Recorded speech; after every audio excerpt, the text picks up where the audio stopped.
ba ba ba ba ba boo ba ba. Who's the man who will speak the truth?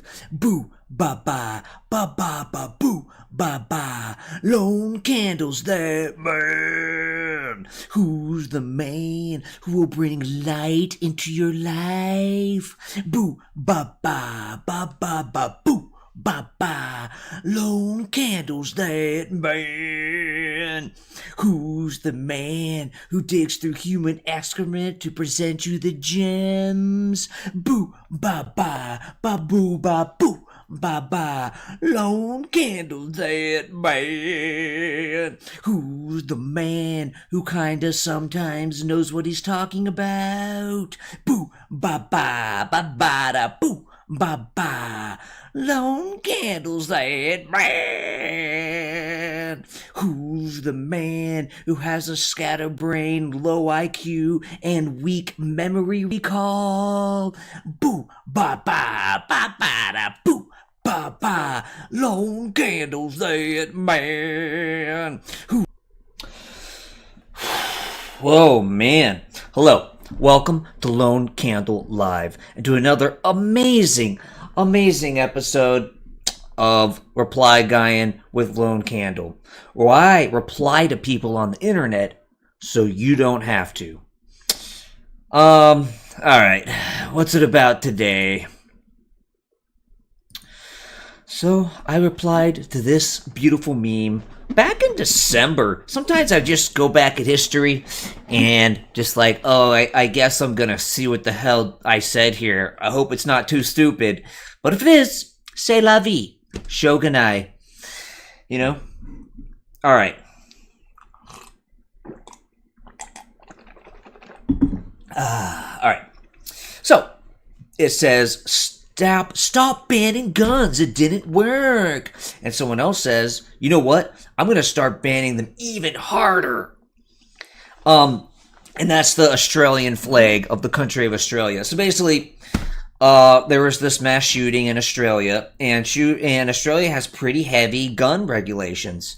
And now Australia, you know, at least some people's response, I don't remember the response, it's not really important here, but some of the response is, they need to ban guns even better. And that's what this is saying. Essentially, it's implying that, obviously, the gun regulations didn't work because there was a mass shooting, so gun regulations just don't work, period. Now, that logic makes no sense.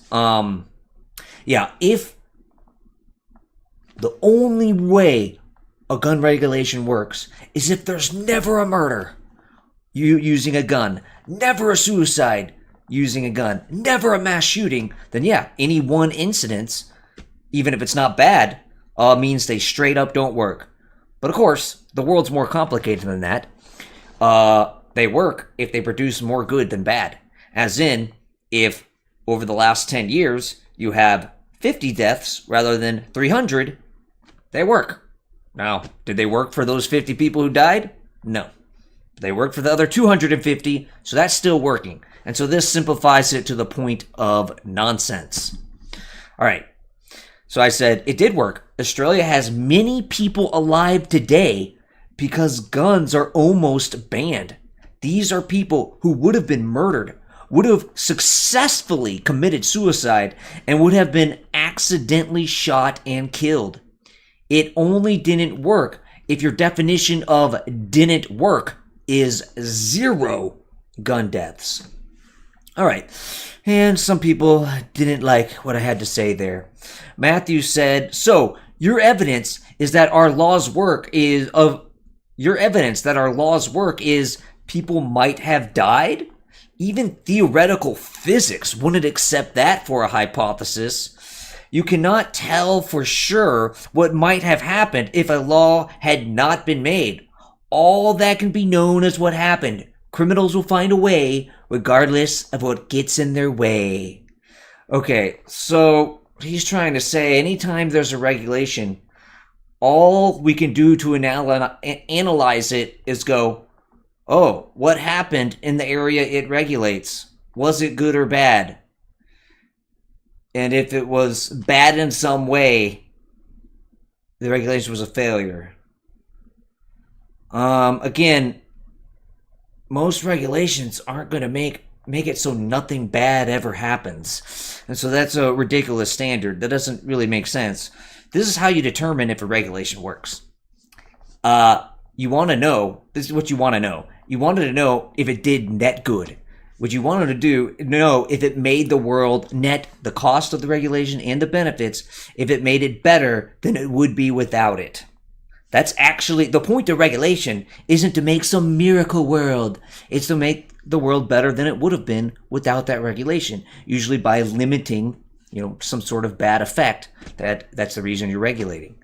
Well, anytime you put in the regulation, that means you have to compare it to the counterfactual of what would have happened if you didn't have it. You have to theorize, think, use data, compare to other places that maybe didn't have the regulation, and really suss out, well,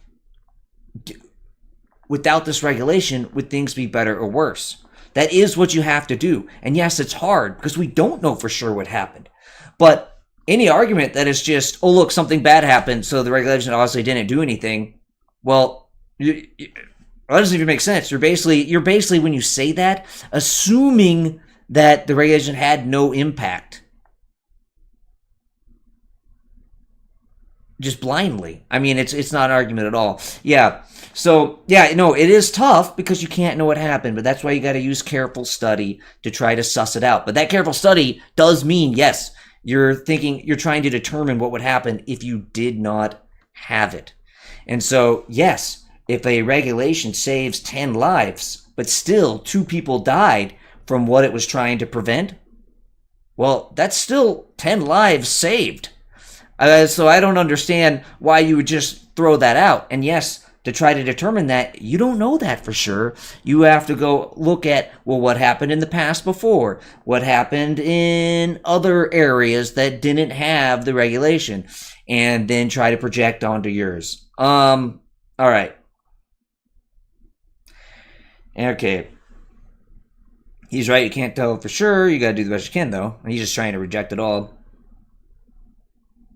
You can know what happened, but you want to know whether the regulation worked. Knowing what happened doesn't tell you what it worked. Unless, again, the only way it works is perfect. Well, then you know, oh, well, with this regulation, we only considered work for some reason if it was perfect.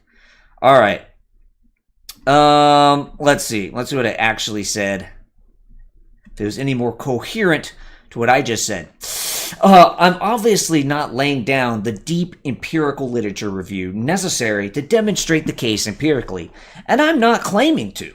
We can know that in a country of millions of people, some will be suicidal. Some will get into fights. Some will commit crimes. Some will have accidents. And some will go crazy or be seduced by violent ideologies. And the more efficiently killing weapons people have access to, the more of those happenings will result in deaths.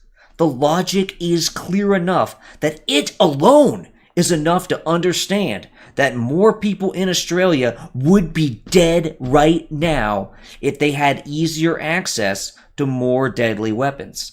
I can't know for sure which of those happenings would have resulted in deaths, but I can know for sure that some of them would. Most gun deaths are not from criminals finding a way.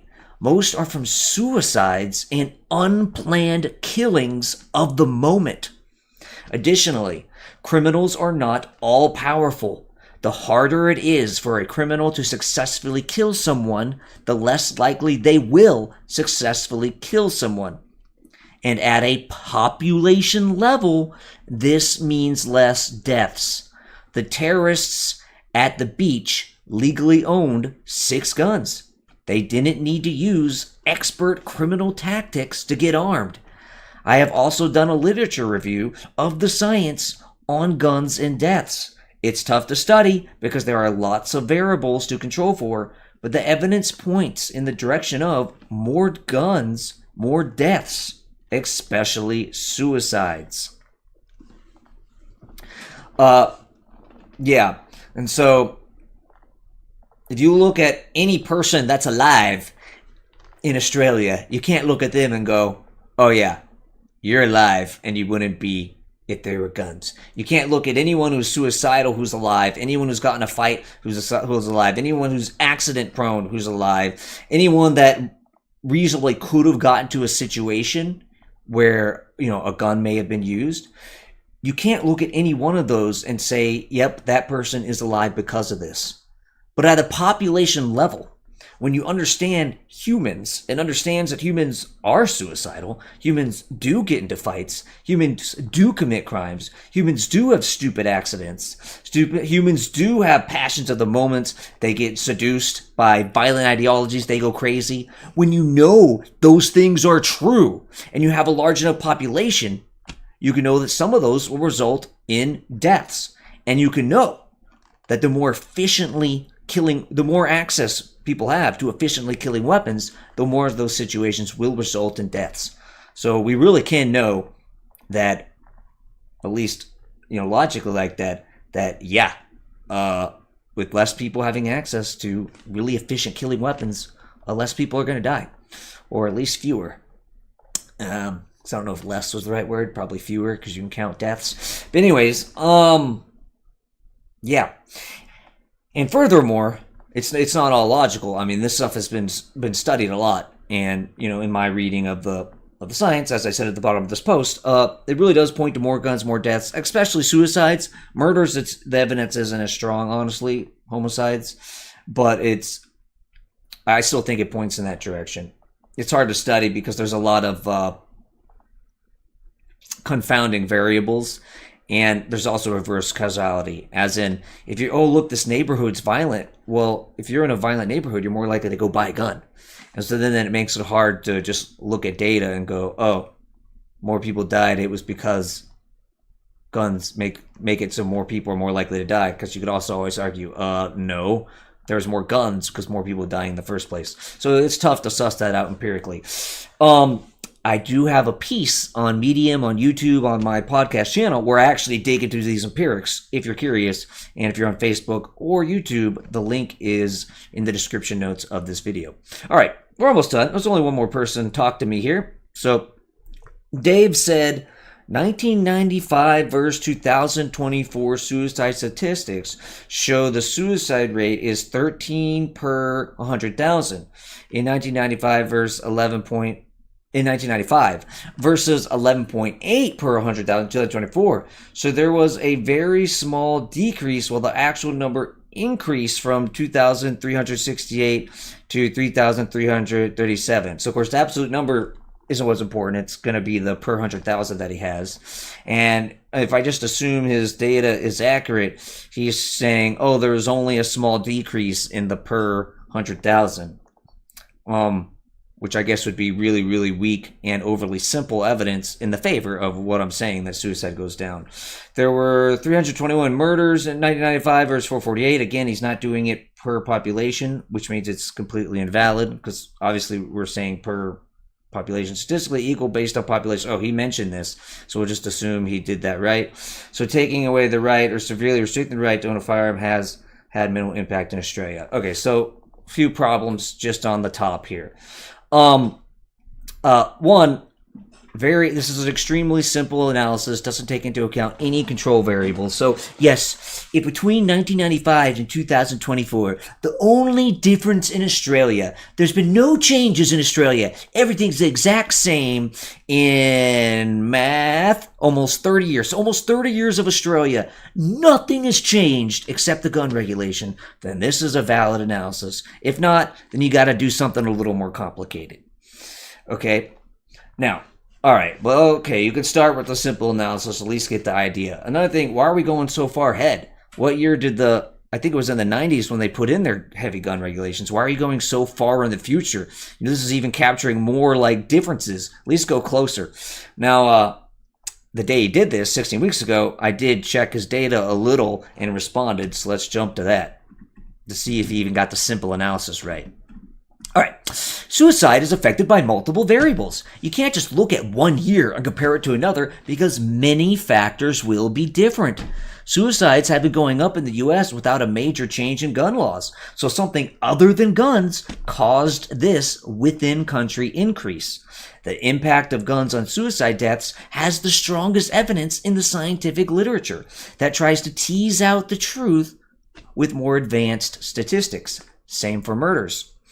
A few years after the Australia gun law passed, suicide rates for males fell, while it was flat for females. So even using an overly simple analysis, it looks like the gun law reduced suicides. The rates came back up later if gun laws were consistent during this time. Then the cause for your high 2024 number appears to be something else. Okay, so what have I said so far with these two paragraphs? First I said is this is an overly simple analysis, so in the first place, we can't really draw a strong conclusion from it. Two, you did the simple analysis wrong. That's the second paragraph. So essentially, okay, we have time going this way. Boom, regulations. Let's see what happened. What he did, we have time going this way. Boom, gun regulations. Let's ignore everything from here to here. Let's go decades later and just kind of draw randomly here. Okay? What are you doing? Why would you go that far in the future? I guess because it was just recent in time to this. It doesn't mean anything. So if you actually look at the data, a simple analysis makes it look like it worked. At least when suicides. I don't know if I bothered looking up homicides. Looks like I may have done that next. And the simple analysis shows, okay, the regulations went into effect, and guess what happened? They dropped. They stayed the same for females, but they dropped for males. And by the way, males are the ones who are more likely to kill themselves with a gun. So that made it look like it worked. And then later, with no changes to gun regulations, it went back up and climbed.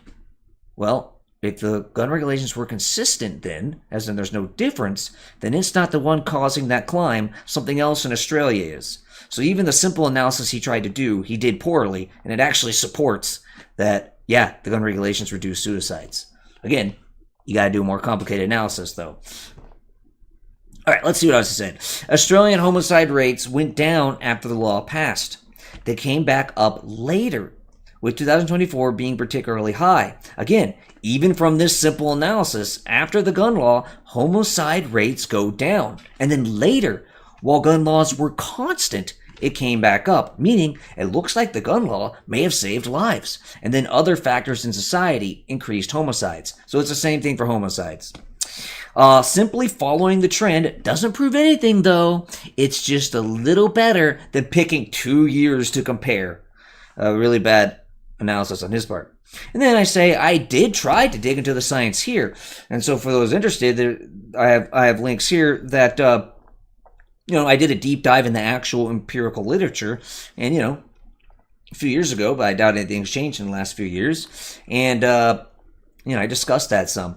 Now, if I remember the conclusions of that, which I think I mentioned earlier, which is that for suicides, the evidence is really strong.